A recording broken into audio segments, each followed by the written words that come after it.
Motherhood does change you. Your focus changes. It's not just all about me or even your partner anymore. It's about the child. So going through that journey can be daunting, but it's also really, really beautiful. I don't think you have to give up who you are, but there'll be an adjustment period. It's a little bit like going through business for the first time, and a bit like business, you need help along the way. You need to know that you're still you and you will have identity still within you, but for maybe a short period of time, you need to actually focus on the baby first and then bring other elements back into your world. Before we get started on today's episode, we would like to acknowledge the traditional custodians of the land on which this podcast is recorded, the land of the Darug people.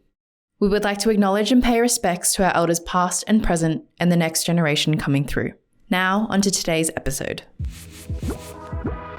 Welcome to the Level Asian podcast. Today, we're joined by Carrie Kwan, the co-founder of Mums & Co., an organisation supporting Australian women and mothers balancing parenthood and work life. In this episode, we delve into Carrie's personal story, from her upbringing to being a mother and business owner. She shares her personal experiences as an Asian Australian woman, including how she's overcome any barriers and how she's been able to heal her relationship with her dad. We also explore Carrie's entrepreneurial journey and the growth and milestones of Mums & Co. Finally, Carrie also shares her thoughts on the challenges faced by Australian women and mothers and offers advice for those looking to leave a positive legacy. Enjoy the episode. I don't know if anyone's ever asked you this question, which is like, why did you decide to set up Mums & Co. in the sense of like, you could have chosen everything else and this is not your first business as well.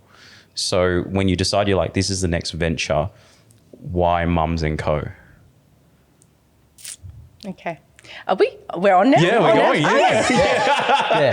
And I also want to add to this because I was actually talking to Viv and my partner about this because I was like, what questions would you want to ask Carrie? Yeah. And then they said like, the one question is they have a lot of fear when it comes to, taking the next step of being a mum or being a wife. Yeah. So they don't know if they're going to be a good mum or a good wife. So they're always scared about it. So they also feel like they're losing their identity on being a mum. So how did you kind of overcome with that? Was the business that you set up something for you so you don't lose your identity? Is that one of the questions they had as well? Oh, okay. Yeah. Okay. I think that there is definitely a sense of trepidation when you do something that you haven't done before. And yes, motherhood does change you, right? And I think it's a gift. It's an absolute gift. And it's a little bit like a concept where your perspective changes. It's a big perspective change. It's probably physical. It's physical change. It's mental change. It's sleep hours change. It's time. You've got to keep a little person alive, right? It's fully dependent on you. So your focus changes. It's not just all about me or even your partner anymore. It's about the child. So going through that journey it can be daunting, but it's also really, really beautiful. Like you will, it is such a precious gift, and then you're creating that family unit together, like setting your own setup for success, and it's kind of like there isn't a measure. That's happy. The happiness that it provides you makes a lot of the tough times worth it. So anyway, from the identity point of view, like I said, I don't think you have to give up who you are, but there'll be an adjustment period. And it's funny, even when you've become a second-time mother, your ability to process things or ability, what you get worried about or what you pay your attention to is also different because you've had experience. It's a little bit like going through business for the first time and then going through the business. I have lots of analogies between parenting and business. You've got experience. You know where to focus your attention. You know where the mistakes that you made before. And you're like, I didn't need to worry about that much. So you get that experience. And a bit like business, you need help along the way. You need someone to guide you. So you speak to another parent and you go, okay, is this something, what should I be, is this normal? Like, is this, there are different degrees of your response, but you don't know because you just go, I haven't experienced this before. I'm really, really worried. And you kind of go to next level, DEFCON, one type of thing. So you need to know that you're still you and you will have identity still within you. But for maybe a short period of time, you need to actually focus on the baby first or the child first. and then, bring other elements back into your world. A lot of our community probably have a bit of a confidence crisis because, again, when you step into something that you haven't had experience in, all those doubts come into play, the imposter syndrome, and even stepped out of work for a while, things move on, right? People change, processes change, technology changes. So I think there's a lot of things going on in your mind. There's like a fear of they've been left behind because you sort of step away and then you've got to caretake because, you've got a child coming in. They're the sort of point of focus. And then, like you said, everything else just keeps going. And you lose those opportunities as well. Yeah, because right? they talk about how many, what's it called? Like pay equality, all those sort of topics that a lot of corporates are now talking about. But it's like, well, you have to take away a year, 2 years, whatever the period is of putting things on a pause. But the rest of the world doesn't pause. The rest of the world just keeps going. And I find this really ironic because we're like two guys sitting here, talking about like these sort of issues. But I really care about this because I like my partner, we talk about this all the time, and I can tell how worried she is about giving up a lot of her wants and dreams of having a kid, for having a kid, and she always pushes it back. So I feel for it, and I really care about it, and I want to make it as easy as possible for her. Yeah. So whatever she wants, she's like, oh, I want to travel, I want to do this, I want to get married, I want to have a wedding. I'm trying to give that to her so she doesn't feel like she's giving up on any of the opportunities. Well, I think you shouldn't have to choose between them. I think you can have it all. They'd say things about, different times that you can have it. But I think the first step is, there's this concept of even now planning as a family, right? Before I used to, before I was married, it'd be Carrie planning for Carrie. Like, this is my career path. Yep. And then you meet your partner and it's like, well, okay, you've got your career path. And then when you have a family, it's like, let's make the family career path. Mm-hmm. Right now, I'm asking, this is what I would love to do. This is, when I started my first, and I've put Michael through 2 startups. I think I need to, No more. It was kind of, we have a bit of a joke about it sometimes because when I met him, I was at an institutional bank, a fairly safe, well-paying role in corporate life. And then a few weeks after we became official, I went, I'm going to do a startup, I'm just going to quit my job. Yeah. And I've got a runway about, 6 months. Let's see if it'll work. You then had that conversation and he believed in me enough to say, okay, well, give it a shot and see how you go. And you have that. You start planning together as opposed to individually. Mm-hmm. And so at some point she might say, hey, I would like to focus my jewelry, business, or I want to step back and I want to take up this, role that would be more demanding. And then you have to make a decision again. Yeah. Okay, can I step up in this area? Yeah. Can I get more flexibility in my job? Like, workplaces are now being more flexible to families, which is amazing. The government's proposing to introduce more paid parental leave. And you know what? They're even incentivizing if the father actually takes it, then you'll get more parental leave or access to more.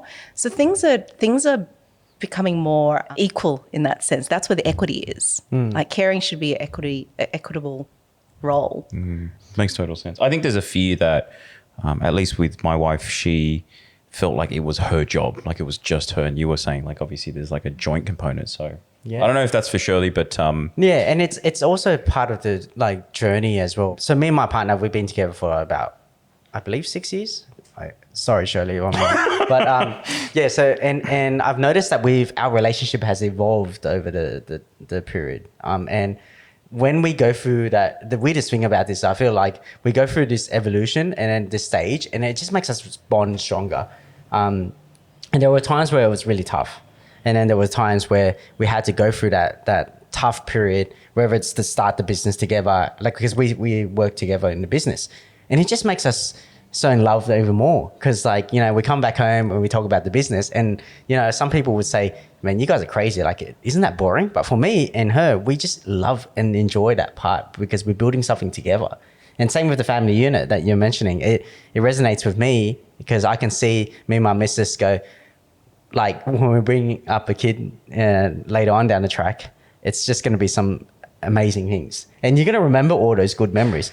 And Cam, when you were saying, and I'm trying to keep it, that's not all about but when you were saying things about you reckon you might be a bad father because you had to choose between the two, business and your family, I thought about it and I was like, when my parents were growing up, I never actually thought about that at all about my parents. I always just cared about the cool things that were happening together when we were doing things together. We never thought about, or my parents weren't there for us. We just remember all the great things that our parents taught us. That's how I remember, at least. Yeah. I mean, you sort of think about the positive stuff, reflectively rather than the negatives, I suppose. Yeah. It's like having a bad holiday. You always remember that one good moment if you've ever had like a bad holiday. But I don't know what your opinion is in terms of what Davey just said. And don't get me wrong, as parents, you will screw it up. Yeah. Yeah, we will absolutely. We're like making it up as we go. We will screw really. things up because we only had our own parents to learn from, and then our wider circle of friends, and we see how they react with their parents, like interact, and what I would have done differently, or I really love that about how they work through that. And this is only a perspective of once you're a parent, it's again, it's like a business owner doesn't know what they don't know yet. They've got a different perspective, right? You don't know how hard this is really going to be, and you don't know how difficult, working through personnel issues will be, and finding good talent and keeping them. It's you have to go through it. So I think we're a little bit tough on our parents sometimes. Like we have a lot of expectations on them. And when I kind of finally got the perspective that, well, I know I've got to let go of some of those things because it's too hard to expect a parent, a dad or a mum to be perfect. Yeah. Right? They are humans as well. Yeah. Yeah, absolutely. Yep. And we should, as parents, we shouldn't think that we have to get everything perfect either. Yeah. But we should be able to ask for help, and we should be open to ideas, and we should be able to, as a partnership with your partner, your husband or your wife or your partner, work through that together and find the best solution for you guys together. Yeah, and that needs communication. It needs planning. It needs commitment and effort. Like a marriage is not, gosh, wow. Yeah. Well, I mean, on the topic of, are you going to say something? Yeah, I was going to say on the topic of that, what's the general day or week for Carrie with, running a business and looking after two sons and, and having making food for a partner and all that stuff like that. Yeah, tell me more about that. So typical, well, both Michael and I work full time. We have two boys, 6 and 8. And so that's kindergarten and year 2. And we have a school that's very close to us. That's a real godsend for us because if I'm working, if I'm in the zone and then I hear that school bell, I'm like, okay, got to keep them up. Oh, wow. You can hear Just stroll over, yeah. Yeah, it's really good. It's a strategic decision, that one. And so, yeah, we kind of have, we do really equally share the domestic and caring. And like I said, Michael probably picks up a little bit more in some areas as well. Because we made a decision. As a family unit, I could probably earn more income doing what I'm doing. So he helps out in other ways. But generally, it's equal across the board. And we've both got flexible work practices. And I know it's always about, for me, it's definitely in my team, we have a practice of it's about output, right? If you do what you say you will and that gets delivered, then if they need some flexibility to pick up the kids for 15 minutes during the school day, we have no meetings set up, usually between 2:50 and 3:30 because we know that school pickup time. So it's just a no-go area. If they need to attend a doctor's appointment or the odd sick child, then there's this understanding that they will either pick up that work a little bit later in the evening or as long as there's communication, right, in terms of how we work. So typical work week. I work 1 day in the city. I work 4 days from home at the moment in the home office. I have a team of about 10 key people that we work with. It's very much communication. I try to encourage the use of the calendar. Michael's still resisting a little bit, but if it's not in my calendar, it doesn't happen. Yep. That's exactly Yeah, what welcome to our world. right? Yep. So we had to. That's the transferable skills Yeah. between parenting and business, Yep. right? If my team hasn't scheduled in my calendar, it doesn't happen. And if, all those 31 sports activities and 24 kids' birthday parties, if it's not in there, then it doesn't happen. Work week is work week, and I try not to do work on the weekends anymore. I try to keep that sacred for family time. And that's because, the kids need you. Yeah. And do you have any family time at night time with the kids? Like when is the time where you go switch off, like no more work in the weekdays? Yeah. So probably it is usually, there's something called a witching hour with kids. So you've got a window before, after dinner and bedtime. So that's usually all kid time. And then if I have to pick up a little bit of work, I will. But again, and inevitably I do. All right. It's hard not to. Mentality. It's hard to switch off. Yeah. You try to set those boundaries. So I think it's important to set those parameters. Well, I was going to say real quick because, I'm a bit more of a chronological thinker in the sense of how this stuff works. And I know one of the things that we really wanted to understand about yourself was just upbringing as well. Because when we were doing a prep call, one of the things I could see you sort of unpack your whole childhood in the space of like 10 minutes whilst we were talking. So are you able to tell us a little bit about upbringing? So what was family life like, sort of where you grew up, parents, all the sort of stuff that, sort of typically would encapsulate your entire, sort of childhood? Yeah, sure. Thanks for asking. So I was born in Singapore. I was meant to be born in Malaysia, but I arrived early. And I spent the first 2 years of my life with my grandparents, my ama and a year, living in Singapore. Emigrated to Sydney when I was 3.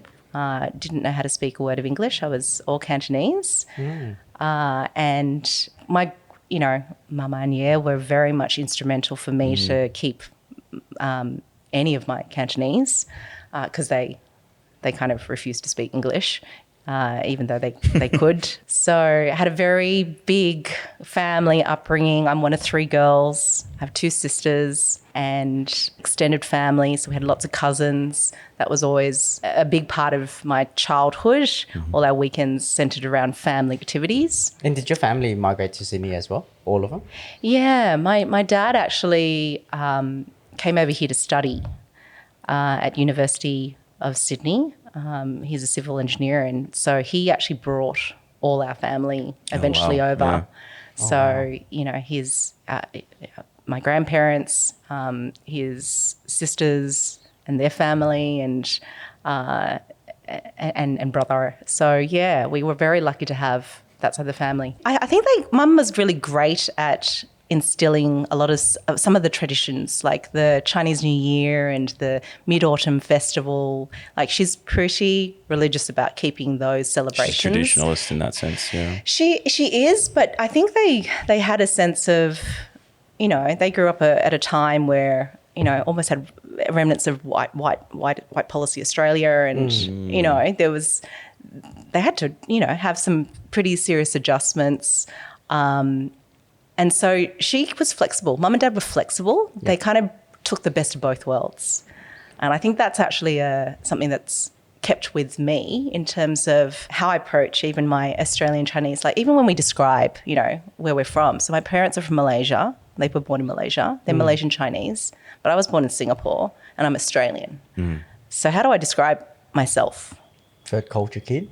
Probably 4th or 5th, not just 3rd. Yeah. And I probably haven't reflected on it too much until I had my own boys. Yeah. And at some point, I'm going to have to explain that to them. But we just, as Australian Chinese, I grew up in Sutherland Shire, which is known as God's country because there's some beautiful coastlines, beautiful beaches, lots of natural beauty in the Southern Shire, but predominantly white, Anglo when we were growing up. But I had some incredible opportunities when I was growing up in my childhood as well. And I could say that Mum wasn't a tiger mum, but she had tiger mum moments. What was the moments that your mum was for? Well, what is a tiger mum actually? Well, tiger mum's like a very strict, traditional, I suppose, high expectations, Would you sort of Academic, correct, exactly. Yeah, you they know, come home before 8 o'clock. yeah, I probably academic is probably the big one. Academic is the big one. Achievements Yeah. based, right? Yes. Milestones. And Picky on not your- sporting achievements. No. Academic. Yeah. How about like relationships? Were they picky on the relationships as well? Yes. My dad was working in China at the time, and I was in high school, and I remember bringing a photo of somebody and it was in a heart-shaped photo. So I just totally gave it away, and he found that. Anyway, so yes, we weren't allowed to have boyfriends. Right. Just growing up. Through school.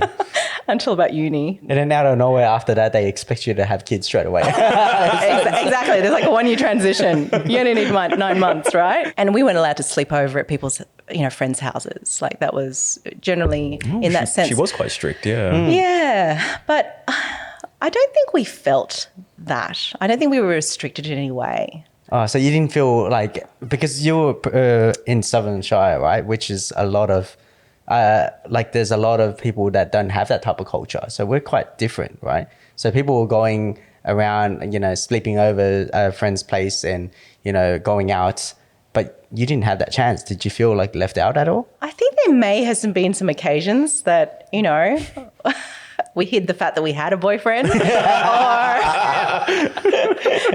you snuck out somehow. Yeah, there were some extensions of the truth. And yeah, so look, I think, and the funny thing was I was out of the three sisters, I feel like I did my duty because I was the first one to do, dating the Were you the oldest? Dating the white guy. And one for the team. And you know what? You know what the amazing thing is? Out of my three sisters, I'm the only one that married a Chinese guy. Oh, wow. Also inverse, like. Yes. So I have an amazing two brother-in-laws. One's British, one's French. Nice. And I married the Australian-born Chinese. So cool. Yes. Did it for the team as well. But I'm curious about the growing up in the Shire thing because it's all perspective, right? And one of the things that we really discussed, at least a little bit, was there is some people perceive this, if they were in your position, potentially that this was a disadvantage, like having a tiger mum, not being able to go out, maybe being just a minority in a predominantly white culture as well. Yeah. But I recall you saying you never felt that way. You were quite happy with everything and everything was very safe and everything was very supportive. So are you able to sort of elaborate on that a bit? Yeah, sure. I don't think I cannot recall a time where I experienced racism. I mean, there maybe be pockets of it, but they, like thinking back, they're not moments that I would even recall. So I had a very safe upbringing. I had a very inclusive school. I was school captain of my primary school. I was school captain of my high school. I had a lot of opportunities early on. And I think the other thing that perhaps really contributed to that was I got involved with something called the Air Force Cadets very early. That's like a youth organisation. It's like a mini Air Force, if you will. And what that taught me, I had lots of mentoring early on, and it was all based on merit. At that time, for me, it seemed like a fair structure. It seemed like if you worked hard and you followed the rules and you worked as a team, you could achieve anything. I was aware that I was, usually the only, so I put in context, I guess, I was the only Asian woman in lots of circles. And the circles I would say is corporate. So I went to, I started at a management consultancy straight out of university, Ernst & Young. And I worked in London overseas for 5 years, and then I started my digital entrepreneurship journey, and that was very, going to a conference in 2008, it was very male dominated and it was very white dominated. And so I had two fronts. But I saw that as an opportunity because I think I had that frame of mind of going, well, if you believe in yourself and you actually want to make change and you get the right people in your team and you move them along, then anything is possible. So I'm a very glass full type of person. Very positive. But I'm very also aware that, I've probably had privileges that, friends haven't had, or I've had different type of mental agility than that other people haven't had. Yep. And I even see it, you know, like I see what's happening. I can see that a moment in time, you attach to meaning to that experience and it's affected you as you grow up. Yeah. Right? Because I've had those moments too. And how do you break away from those moments, the moments of negativity? Because I feel like, especially the guys that have been through a lot of tough issues in their life in childhood, sometimes they attach onto that. Yeah, and like it's kind of- bullying. Yeah. Yes. It traumatizes them. Yeah. And Yeah. It changes their personality and It their sets you on a beliefs. path because you attach a certain meaning to that experience. So, and I think that was what I was alluding to, you know, even growing up. And I hope, you know, gosh, my father will probably listen to this. But I was angry at my father for quite a few years. And it's because I attached a certain meaning to that time growing up. And I didn't see it from his point of view. I only saw it from my point of view. And what's happened has happened. That fact can't change. But what can change is the meaning that you apply to that experience.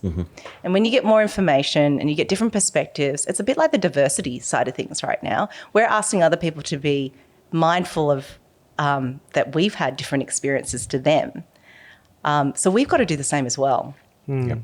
It's like an empathy thing as well, right? Like put yourself in other people's shoes. Also, I say have strong opinions held loosely because when you have new inputs, it can really change how you perceive things as well. Do you mind talking a little bit about why you were angry at your dad? Like I'm super curious Because I had to hide my white Australian boyfriend. Was that the only reason? And it's like, he's a good guy. And it's funny because we do actually think back on that. Did you ever had that problem where they had to make you break up? I guess because it's like you don't have a boyfriend. You're not allowed to have a boyfriend. So it might have started for a few weeks and then it got like anyway. Yeah. I felt like it's like the typical he doesn't understand me. And the crazy thing was that my first boyfriend was he was a really great guy, right? He was if you have girls, when you have a girl, like you hope, actually you have a boy, you hope that their first relationship is a beautiful relationship. It's a kind relationship. It's a nurturing relationship. Because that really sets a tone. Yeah, it does. Right? Yeah, I know what you mean. So I had that.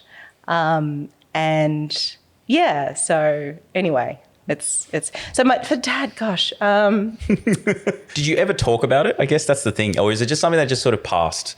Like, you know, some people, you were saying you were like angry for quite some time.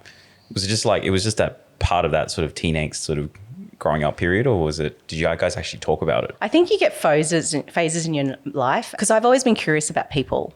So I've always tried to, I've been able to collect a lot of different perspectives and things like that. So I was an editor for a while. I wrote stories on a lot of, people. I've worked in PR. So I'm a people person. I get my energy from people as well. I'm now in, a business which essentially supports business owning mums. So I teach people how to pitch. So I love people's stories like you guys do. And so everyone's got a story and everyone's had experiences, and there is always perhaps a reason for those experiences. I think what I'm trying to say is if something happened, we can, the thing that can change is we can actually change our meaning from that particular moment. That might take a bit of effort, and it might take a bit of awareness, and it might take a bit of, that empathy that you mentioned, like really listening.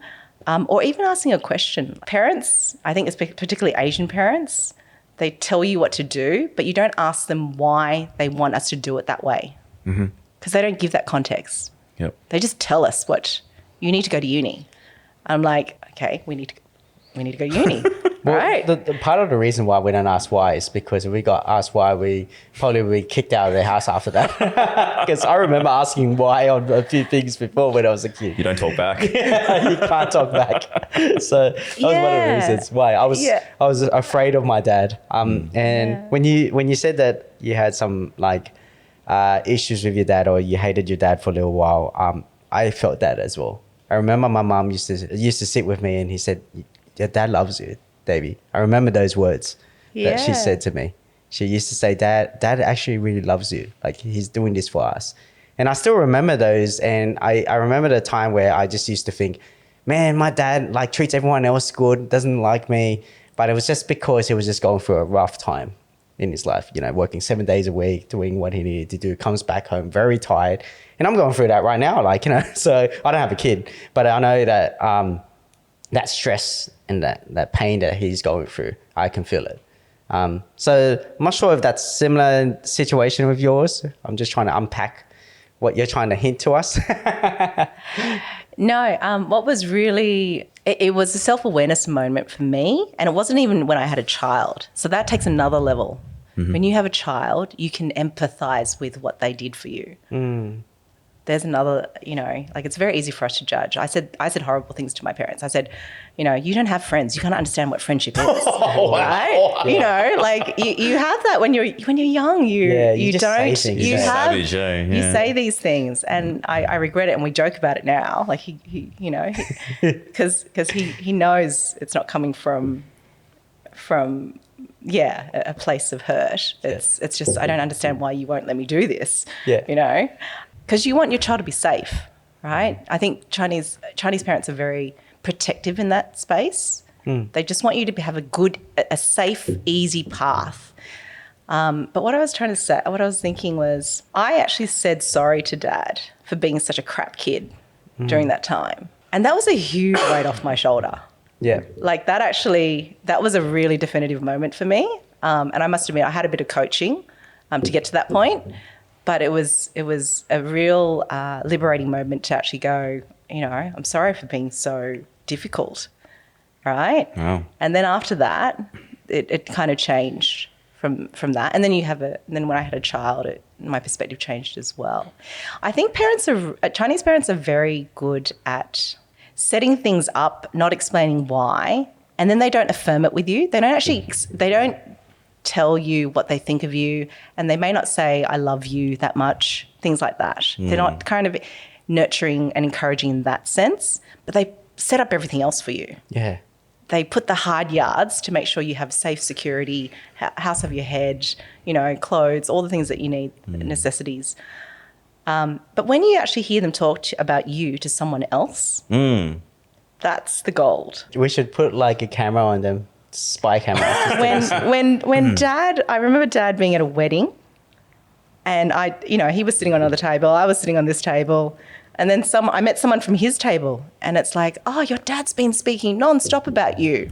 He's so proud of this and that and whatever. I'm like, why doesn't he tell me that? Like, you know what I mean? Yeah. Like it's a very It's a very cultural nuance. Like I feel the same. And actually, I'm really curious. This might be like fast forwarding a lot, but I feel like with my parents now getting older, my parents now, particularly my mum, actually says it to my face much more than, say, before.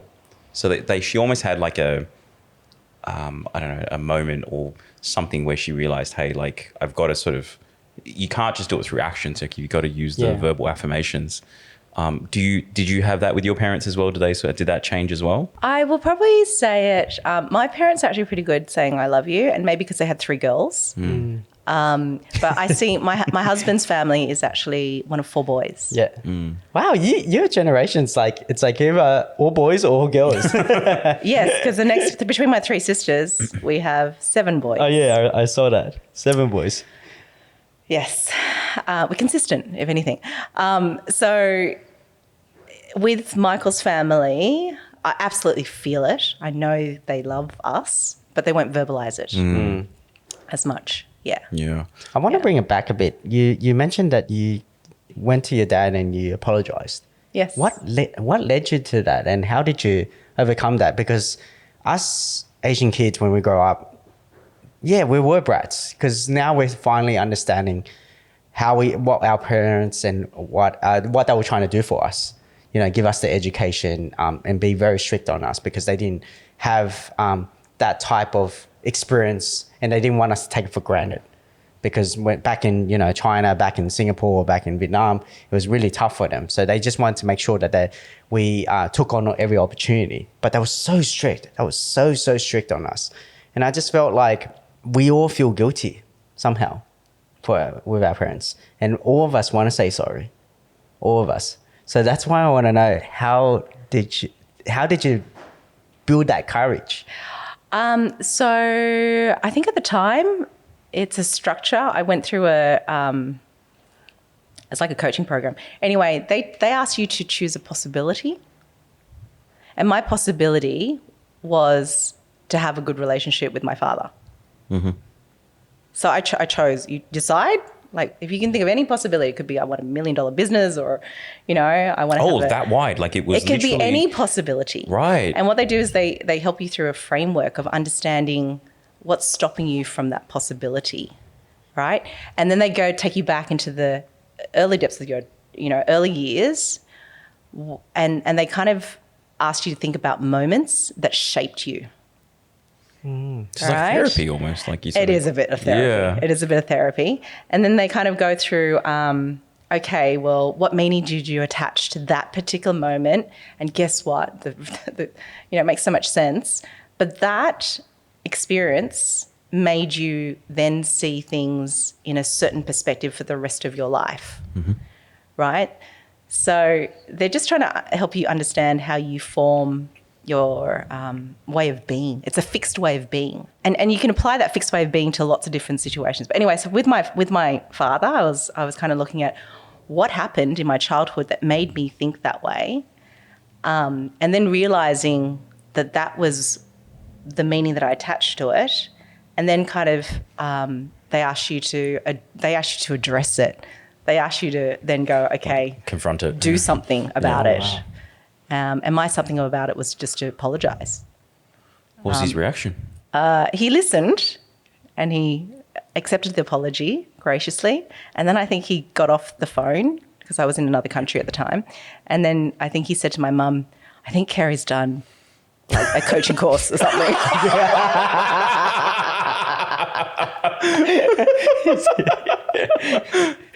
That's actually really random. Do you have a reputation for doing a lot of coaching courses? Why? I'm always I love learning. Yeah, okay. So,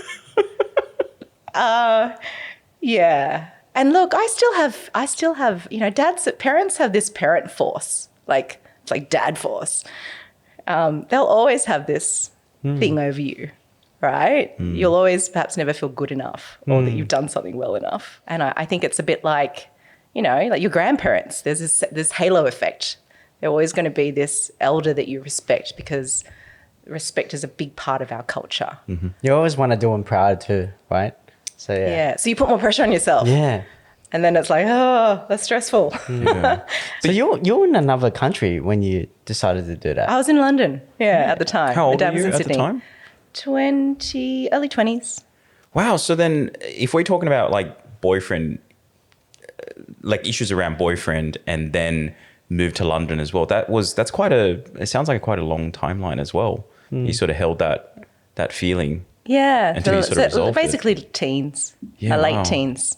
And did you go to London because you wanted to get away from Tiger Mum and Tiger Dad? No. Oh gosh, Mum wasn't a tiger mum. She was listen to this and go- pretty good. She just wanted us to do well in academics, right? So yeah, I spent after university. I spent a few years at Ernst & Young, Capgemini Ernst & Young. And then I went over to London. And it was only because, again, I was curious. And my sister had already actually gone over to London to do a graduate program.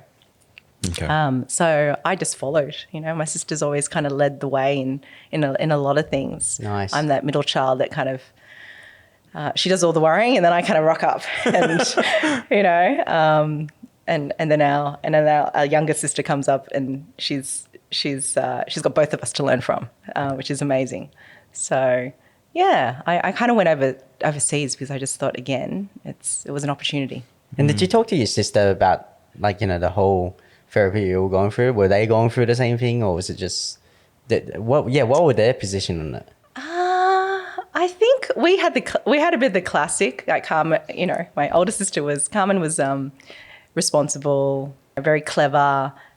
She was the nurturer. She was like the second mum for me, right? But probably not so much. I didn't really kind of unpack. It was like Dad's been Dad. Dad's been at that time, yeah. But I don't think she probably understood as much as Because I look at my dad, my brother as like, my second dad as well.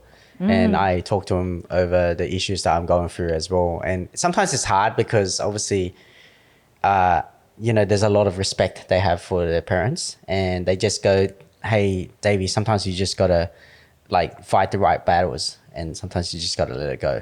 And for me, it's just hard for me because I'm the youngest, and I see it as like, I rather tell them now, and I rather try to work things out with them now rather than just leave it. Yeah, so. I think the order that you are, first child, second child, third child, fourth child, whatever child, there are definitely stigmas. So I'm middle child, and I'm happy to own that, I'm independent, black sheep sometimes. It doesn't faze me as much. I'm a bit Switzerlandish, right? Foot in both camps. And I like to think I'm a bit, I'm quite rational one. And then the eldest child, I see, you have to forge the path. You have to do everything first. And, I always had company, whereas I know my elder sister didn't. So that shapes who you are as well. Mm-hmm. And then sometimes I hear about my sister, and it's like, wow, you guys put a lot of pressure on me. You guys are both high achievers, which means you set a bit of the bar pretty high. Yeah, as a precedence. Right, yeah. And so everyone has their meaning that they attach to where they are and who they are. But, the sibling side of things, I'm so, that's the biggest gift that we can give siblings to each other. Hint, hint. Yep. Don't worry, she doesn't just want one. So I think we're good there. But I actually wanted to ask, because you strike me as someone, and just, seeing it on a public facing, and then the interactions we've had, and then now you telling your stories about, sort of you're a glass half full kind of person, is I sort of felt growing up, I had, several people who were, you can call them sponsors, mentors, whatever, people who gave you a lot of confidence, right? Who made sure that when you were doubting or questioning things in your life, that they were there to basically set you on the right path. So did you was this any of your family members? Was this someone else? Obviously you said you were in the, the Air Force cadets. Were there any people who influenced and helped you sort of get to where you are now? Absolutely. Absolutely. And very early on. So your parents do it, but there's a different relationship there, right? So my first mentor was probably when I was 15. Mm-hmm. 15. And it was through the Air Force cadets. Anthony Lucas was his name. And it's basically, him kind of, it's very structured. So, you kind of have to go through, demonstrate certain behaviours and participate in order to be able to be given chances, like, for promotions, basically through a the cadet's meritocracy life. of it, yeah. Yeah. And that early achievement begets achievement. So I think it's really, really, a great thing to have early on, even if it's something small, like you've hit a certain milestone. And that milestone then goes, that means you can hit another milestone, and that means you can hit another milestone. But in terms of mentorship and sponsorship, I think that's really important. I like to think of it as, set up your own personal advisory board as soon as you can, right? Because you don't know what you don't know, and we're inexperienced. Like, don't take that as you're not capable. You will be capable, but get capable faster. Yeah. Learn from people's mistakes earlier, and then have someone to support you along the way and guide you and whatnot. So I really believe in the whole mentorship. And it's not just in one area. Like, it's not just in academics or professional life. You need a mentor for parenting. Mm-hmm. Find a parents group. Find another dad that's a few steps ahead of you, that has multiple kids, because they really put things in perspective. Yeah. Don't go for a newborn. Yeah. Even from spiritually or from physically, like, you have sports coaches. Like I have soccer coaches for my kids now at age 6 and 8, right? So you need these people to help guide you through life in all those sort of different areas. So then where does the entrepreneurial tendency then come from? Because you got into management consulting, you safe, well-paying job. Why the decision to then do a startup, and where does that motivation come from? I would say, yes, I had a very corporate life in my first 10 years of working life. And in 2006, when I was living in London, I lived in London for 5 years. And I think perhaps that's when, Facebook had just launched and there was a lot of possibility in this space. And I should say, I loved corporate life. I'm very grateful for my corporate experience and the grounding and the foundational levels that it gave me and the opportunities. But then when I found this idea, Daily Addict was my first startup. It was a bootstrap startup. And the idea just wouldn't switch off. Like that's the problem. Like you go, oh my gosh, like this would be so amazing if I could actually enrich people's lives by giving them ideas on where to eat and go on holiday, and like that is so cool. And it was cool. And it enabled me to have the first lifestyle app on the Apple iPhone in Australia. Oh, nice. Wow. It enabled me to be one of the first media bloggers at Australian Fashion Week. Like literally there were 5 digital. Before bloggers were like a thing. Bloggers right? wasn't even a definition. It wasn't even a job. It wasn't even known. Yeah. And all that sort of possibility was hugely exciting. So yeah, it was an off switch, and I launched it, in the, like all good startups, off a dining table in my apartment. And with a database of about 100 people, and I spent 30 grand on a website, which now costs probably about $30. 30 grand on a website back At the then time too. as well, yeah. Yeah. Yeah, Wow. custom built, custom coded, because there was nothing else, Yeah.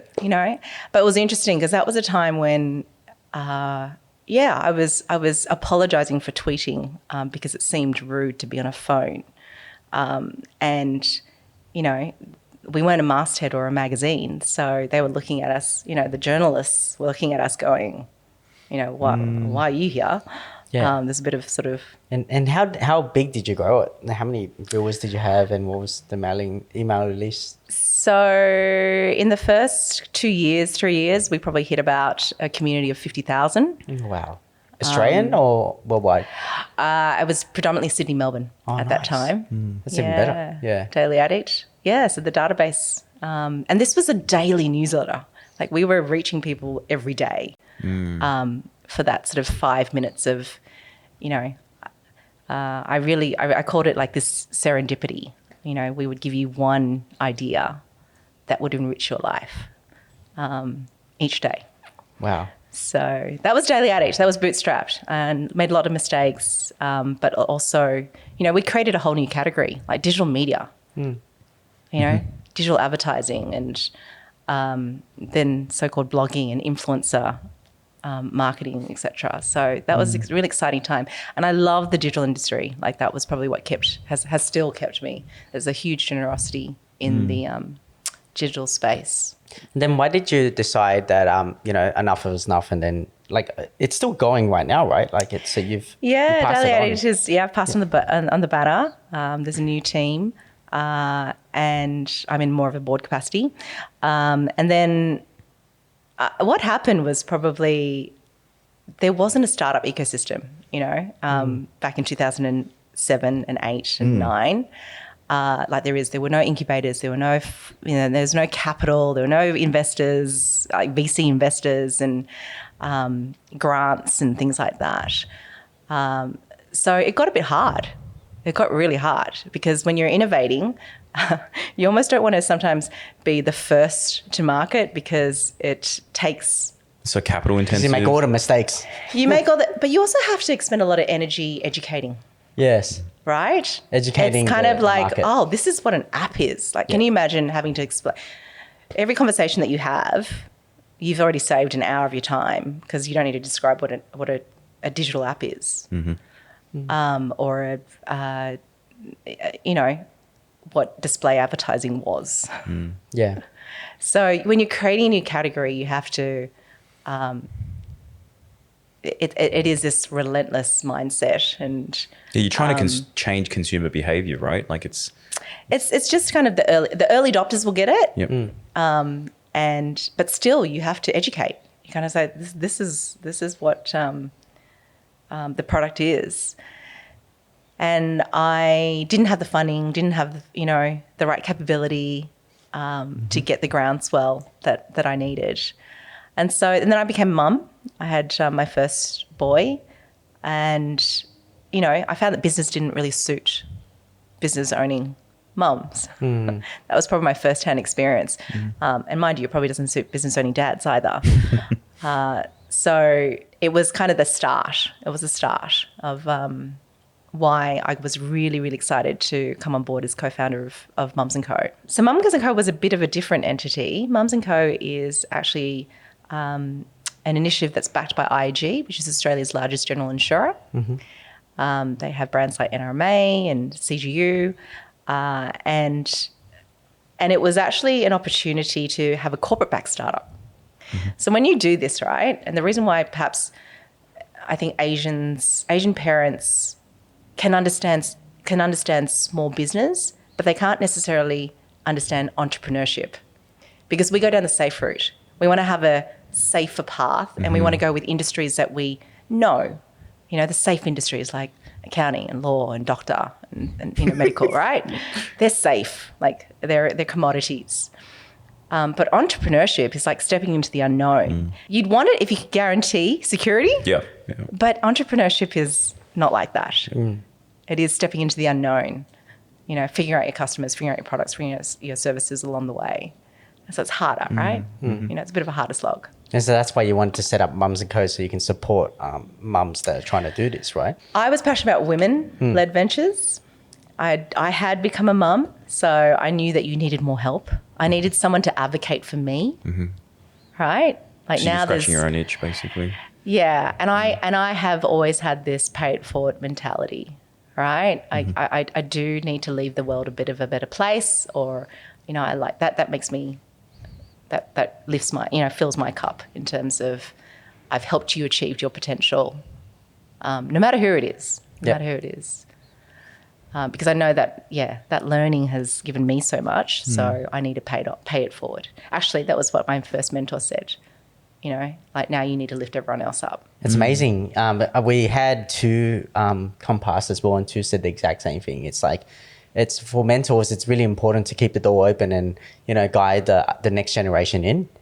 And that's the reason why we set up Level Asian as well. Yeah, it's 100% pay it forward. And I think it's, we always say it's like the podcast we wish we had when we grew up. So we are advocating for ourselves when we were younger.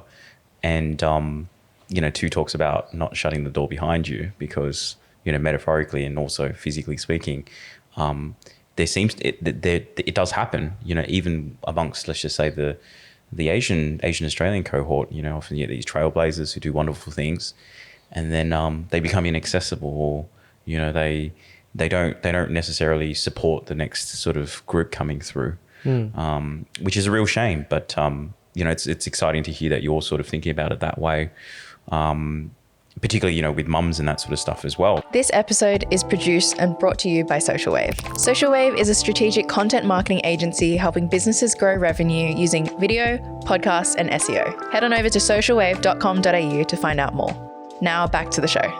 I mean, I'm curious to know with, bootstrap versus corporate backed, like that's quite a difference there, right? So if you had your way, you're like, would you go back to bootstrapped? You like the corporate backed? What are your thoughts on that? Oh, that's a good question. You gotta think about what. You gotta be how careful you with your explain wording it. here. Yeah. Well, what are some of the Well, challenges? the reason between why two? I went to corporate backed was because it was really hard. Like you need to be able to pay the bills. Yeah. Right? The cash flow. And I know that, like we had this great conversation this morning. Sometimes you just need enough cash flow to keep operating, and it will be a success. Like think about it. Like I just go, if I stuck in a little bit longer, but I started a young family, so I had to I had different considerations. I couldn't take as much risk as perhaps as I could. Oh, you're talking about before. Daily Addict at the time, and you felt like you were still onto, like it was still going to get there, but you had circumstantially, the family and that sort of stuff Yes, to think about. I needed to earn more. Yeah. I needed to, set myself up and my family up for that success. And I couldn't extend that runway any longer. Yeah. Well, really quickly on that, is there any regret stepping away from Daily Addict? There is regret. It's a commercial model regret. Yeah. If it was commercially sound, like in that when I was running it then, I probably would have, stayed. And probably would have had a different exit story. When I took up Mums & Co, it was probably, again, knowing I had this amazing opportunity. Like that is very, in 2016, again, you got to look at it from the history of the Australian startup. There wasn't those funding paths available. Like a year in startup world feels like 3 years in terms of the pace. Yes. And to have that opportunity to make the biggest impact because you didn't have to worry about cash flow in that sense. I'm talking about paying my bills as opposed to and paying my team's bills, right? Yes. So then you can just focus on doing the great work. Yeah, it's definitely like a mindset change as well in a lot of ways, right? So I think you make decisions differently. And I think we both run businesses that are bootstrapped. Like we're not corporate backed or anything. And even Level Asian as a project is bootstrapped. And we can see when we make decisions that, not that we count every cent, we are mindful of, and not saying that you're not mindful with corporate backed money, but it's just a different mentality. Like it's like if you're not worrying about this thing in the back of the head of, with the cash flow, paying the bills and that sort of stuff, you can, take those sort of, I don't know if it's like bigger risks, but you can take those more calculated decisions to allow you to sort of see that you have a longer runway as well, instead of going month to month, where are we at, and really counting the dollars. Because I find that you look at the short-term view and goals rather than the long-term goal of the business. And then sometimes that can work against you because you make short-term decisions. And as a result, the long-term decisions can suffer, like as a result of it. And like one of the learnings that, I don't know if you felt this way when you were starting up your businesses, was I certainly felt for mine was, I'd make these short-term bets and decisions, and then the long-term stuff. And I only learnt it through running business over several years now that you have to look at things in a long-term lens to oftentimes, achieve the things you want to, because things don't happen on a month-to-month level or a week-to-week level. But yeah, what's your take on that in general? I think that there's actually interesting, having a foot in both camps. There's always going to be pros and cons, but because even when I see bootstrapped, you make every dollar count, right? And then if you have some corporate, and I'm not even talking real corporate budgets, right? When you have a real corporate budget, sometimes you've actually got too much funding. And you're not squeezing the most value out of what you're doing. Yeah. Right? I can create a chatbot in 2 weeks and still be at the same awards and be a finalist as the corporate chatbot. Right? So you're still getting incredible results, but you're delivering it in a faster time frame, and you're delivering. So sometimes I think there's lessons to be learnt from both sides. I'm not allowed to have a third startup at the moment, according to my husband. So maybe I don't need to answer that question. I don't know. No. It's I think there are definitely pros and cons for every, and there's different funding options now that didn't even exist when I was with my first. But the best startup is usually is the cash, right? The one that makes cash. I actually don't believe in like not making cash. Like I actually don't believe in it. I feel like it's really hard on everyone in the business, and as well as your mental health. And we talked about it in the podcast, like that. Like sometimes it's not just the cash the cash runway is important because you can look after your mental health as well. Because you know that, hey, there's these backup plans that you have that would that won't put too much pressure on your family. And that's the hard part. Like you have to make sacrifices when you run a startup business.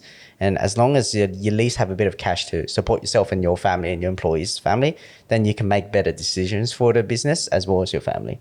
It's just tough when you work your butt off for the business, but then when it comes and you see all the issues, or you see your business impact your life. And that's why I always try to encourage my clients, like, think about cash first. It's really important to think about it. So I totally agree. Yeah. It's tough.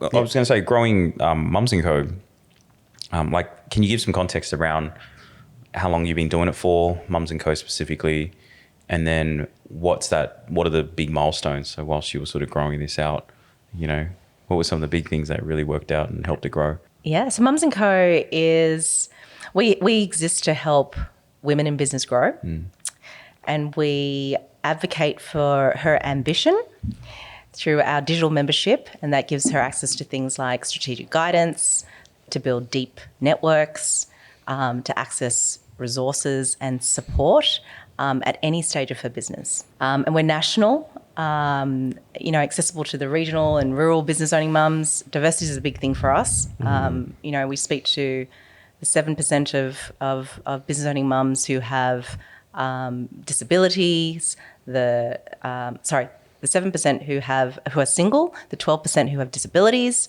the 30% who are migrant. In terms of, and currently I think it's about 3% that are Australian, Aboriginal, Torres Strait Islander, and of all ages, right? Like, we try to exist for those that are considering being mums, to those who have, kids that have left the coop and, they're thinking about what to do now that their kids are in university and whatnot. In terms of the milestones, I think when we first launched, it's been around since 2016. I was 7 months pregnant when I launched it. Interestingly, 1 in 9 women in Australia are pregnant when they launch their business. Wow. And a third of them are on maternity leave. It's an interesting time, lots of questions. So when you say identity, your identity is really, you're thinking about what you really want to do and, the world that you want to leave your children, like that legacy. And that's why you're going through such this phase of change. Yeah. So these women, these women are really remarkable. We, but they're stepping into the unknown, and the problem is that it's quite isolating doing this whole journey, right? It's isolating being a business owner. Add on, even motherhood is an isolating journey, and then when you do it together, and it's not that you feel lonely, but it's just that you're not able to get out as much. Yes. Right. In the first 3 months when you've had a baby, you're pretty much going to be homebound for a little bit. Like you might get out to a coffee and walks and things like that. But you don't have the same freedom that you had for those first 3 months or so. So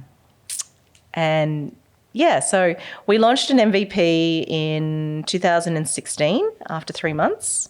Our first milestone was all about just building the community, opening up the doors, letting people in. So we've had a few iterations of our product.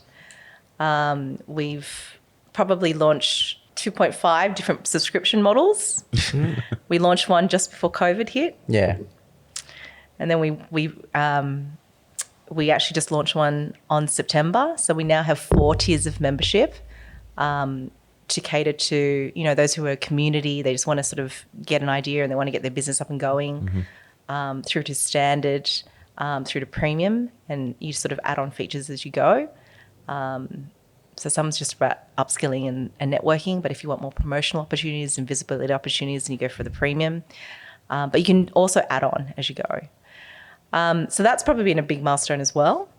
We're currently about a 27,000 community, which is still not quite the 10% that we're aiming for yet in our first, we're 6 years old now.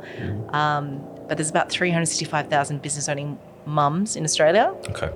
So that's women with independent children and who have a registered business. And that's about 1/6 of all small businesses in Australia. Oh, wow. That's a decent number. Yeah. So in terms of where we've kind of gone, we're really excited about this membership at the moment. We hold an annual conference. So we've just held our 4th Be Empowered conference. And that's all about bringing women together, networking, helping them expand their networks, helping increase their knowledge on, how to grow in business and how to grow personally. So yeah, we've kind of, got Amazing. some really exciting work to do Yep. still. And I think it's an interesting time as well. What's the plan into the future then? Sort of, do you just continue to iterate and do what you're doing? What else are you sort of excited about? I think there's still there's a lot of work to do for us, just even getting the word out, right? You think about a mum, she's busy, she's time poor, and everyone's competing for her attention. So I think we still got a lot of work to do just to let people know that we exist. Yeah. Like that's not a job that stops after your first or second year. Right. You are always we're trying to grow that community and grow that awareness. So, if you know one business owning woman, let her know. If we can help her grow, whether that be financially, personally, her business, that's our path. I think there's a lot of advocating. So advocating for ambition is quite interesting for women, and advocating for women who also have caring responsibilities, which then leads to, we have a saying that, where we're trying to create this world where she doesn't have to choose between her career and family. So that takes a bit of advocacy work. So collectively we have the responsibility to kind of make it known that this is what women need. This is their circumstances. These are their challenges.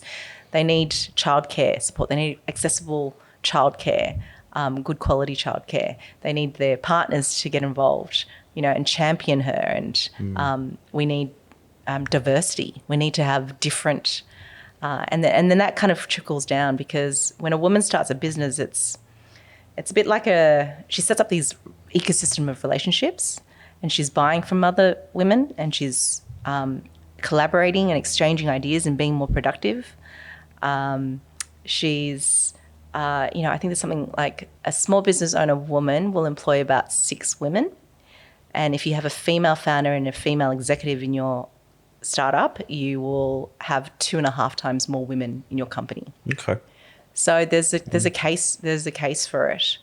And when women do well, their families do well, the community does well, the nation does well. There's a ripple effect. Right? It really is. And it's also generational.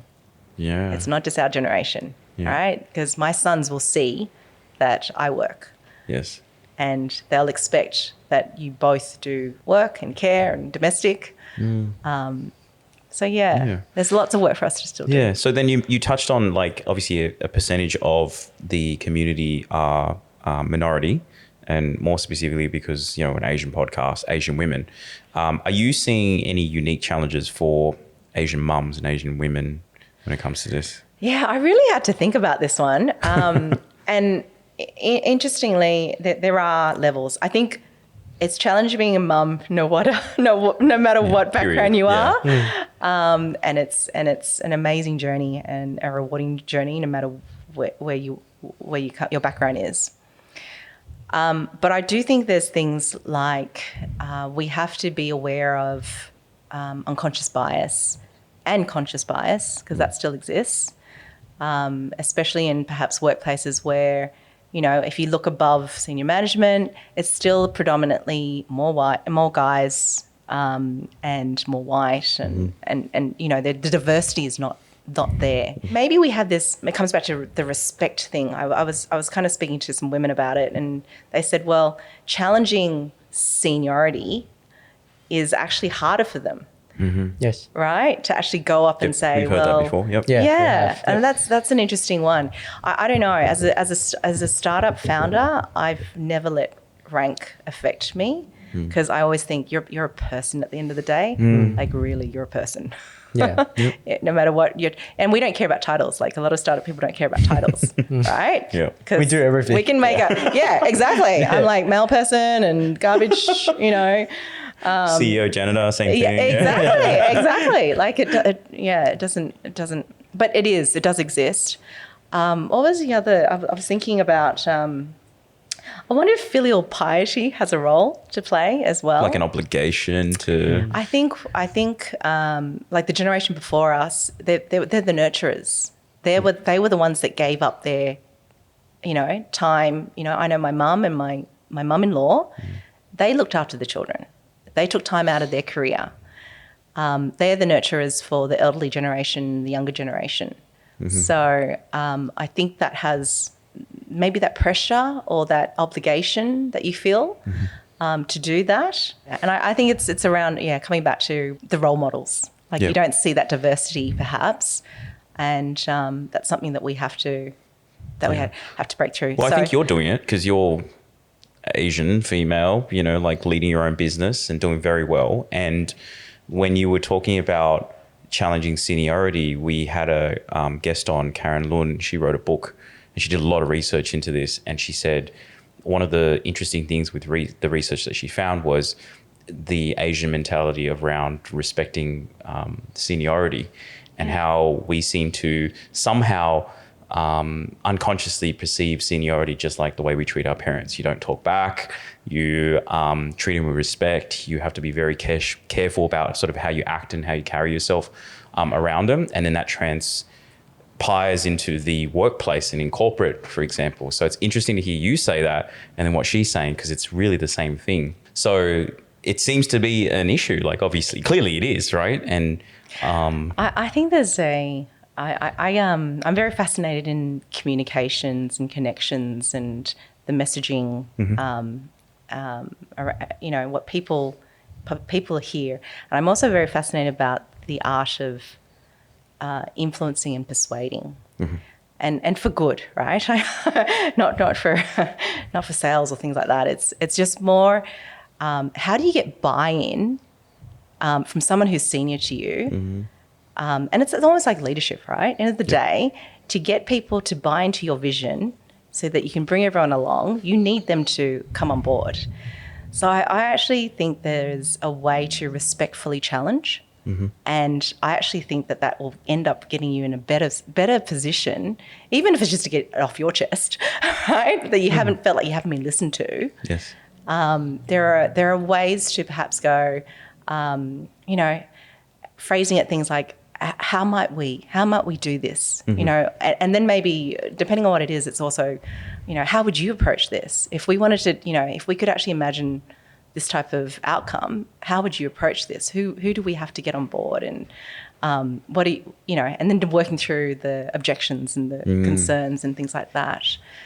I think this is a interesting characteristic of even women, you know, making that ask is something that is a fascinating area. And if you don't ask, you know, if you don't even show up to ask, then you're never going to get anywhere. So I think it's really important. But how you articulate that ask and the context that you give is really important too. I just remembered one more thing. Yes.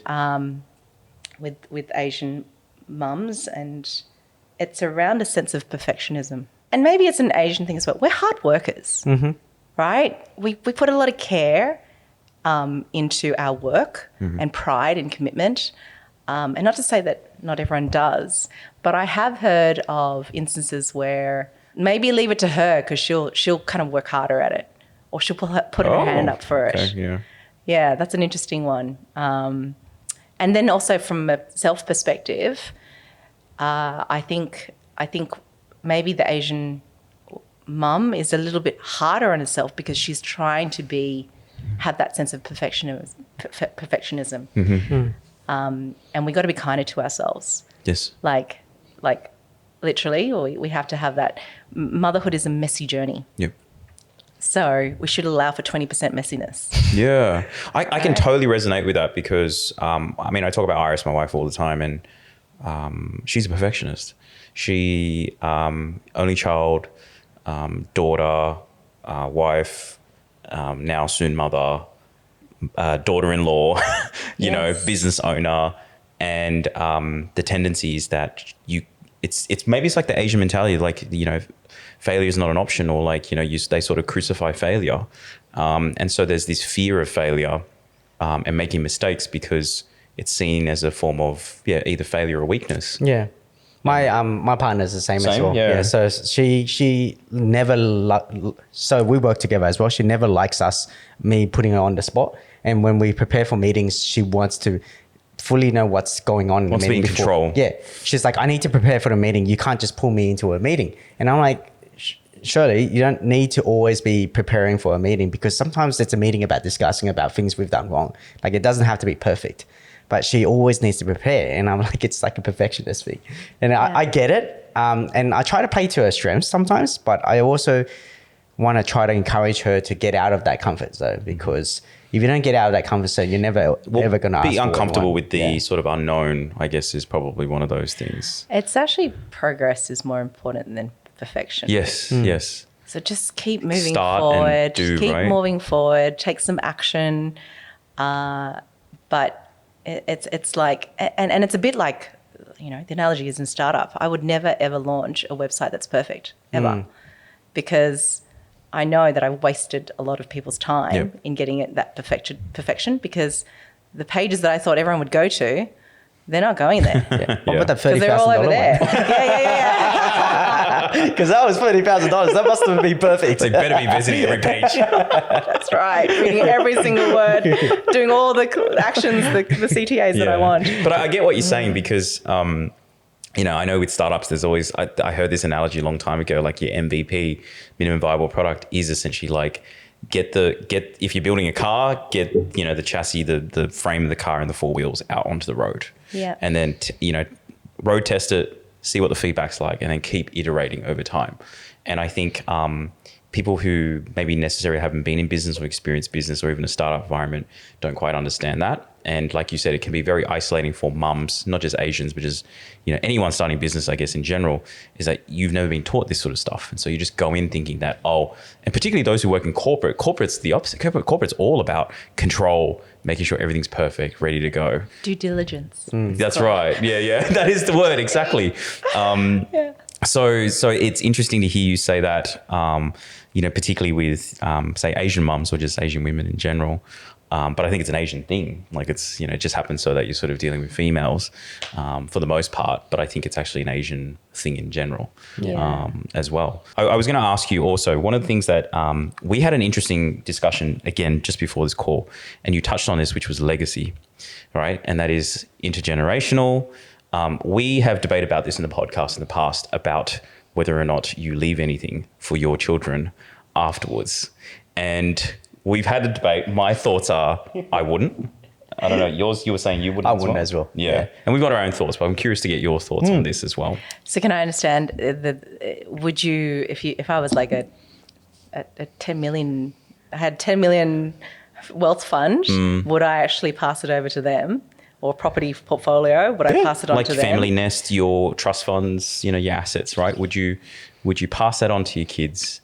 And if so, why or why not? I would want to pass them on something to them. It depends. Maybe on not everything. It depends on how much.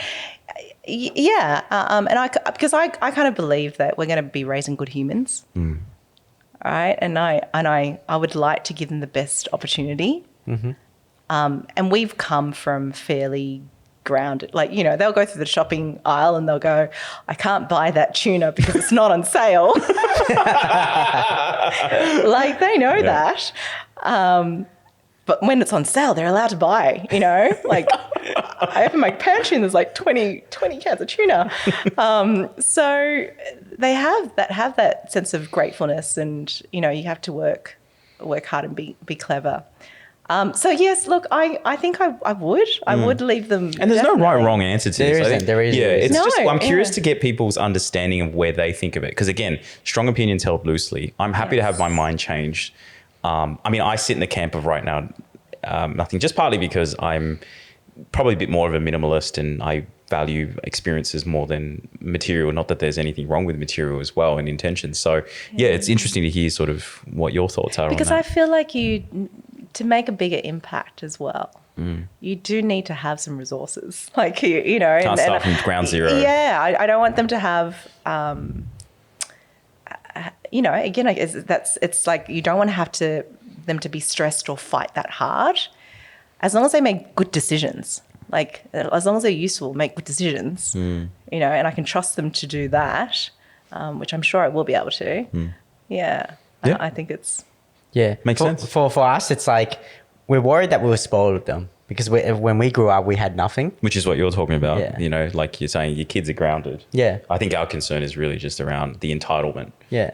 But yeah. And the society in this generation is very different from the way we were brought up, right? Yeah. So like social media. Yeah, I think it's the core values that they have. Mm-hmm. So you could be a great person and be very, very wealthy, Yes. right? If they're decent human beings and they care for people and, you know, treat people with respect and, you know, like, yeah. So from that perspective, because I've got faith in that. Still glass half full about it, If I didn't have right? faith in that, I'd be Yeah. like, yeah, no, you don't want that. It's, yeah, I think, yeah, it's a good question. Yeah. Well, I guess to round it out, do you have any other advice that we haven't covered that you'd like to share, whether it's for, you know, the Mums & Co. Community, but certainly I think of the listeners here who many of them are sort of the age group of between, you know, 18 to 40, you know, obviously Asian descent for the majority. Big, I think, more lopsided towards females actually on our side. So, you know, have you got anything else that you really wanted to share to sort of impart with them? I would like to, I probably more an offer than anything else at this point in time. It's if you know, we're here to empower and advocate for your ambition, you know, and that's bringing your whole self. Like whether you're a mum, whether you're a woman, whatever background you are, it's, you know, I'm excited about the possibilities that you can achieve. And I really do believe in that. So whether you want to make your impact, I think it's about choice for me. So whether or not you want to be a small business owner or you want to be employed or you want to work in a not-for-profit, wherever you want to make your impact, I think you should have the choice to do that whilst raising a family, whilst caring. And yeah, and of course, if you want help with that, then please do join Mums & Co. We're available wherever you have good Wi-Fi. Regional as well, yep. Yeah, regional, rural, absolutely. And, you know, I think it's about, for me, it's, you know, we shouldn't have to choose between a world where it's our careers or it's our family. So I'm available if you ever want to hit me up on LinkedIn or wherever. That's the best place to find you, LinkedIn? LinkedIn or mumsandco.com.au. It's, yeah, we have an amazing team and they're here for you as well. Like, it's not just me. Like, every single one of my team is, how can we advocate for your ambition, you know, and what sort of connections do you need to enable that and to have what we call a very psychologically safe space to do it. Because if you're having a bad moment, if you turn up with breast milk on your shirt, you know, there's no perfectionism here. Like, we're very competent, but we don't need, we know that's not who we are, you know, what we're capable of. Makes sense. Amazing. All right. Thank you so much for coming on the show. Appreciate your time. Thank you, Thank you. Ken. Thanks, Carrie. Thanks, Davey. No problems. Great to chat. Thank you. Cool. Thanks for listening to the Level Asian podcast. Make sure you subscribe and leave us a 5-star review if you enjoyed the episode. And why not share it with friends and family who might enjoy it too? Also, make sure you head over to levelasianpodcast.com to join our email list and to receive the latest updates and get notified when the next episode drops. If you know a great guest we should feature, email us at contact@levelasianpodcast.com or DM us on our socials in the show notes. Catch you on the next episode.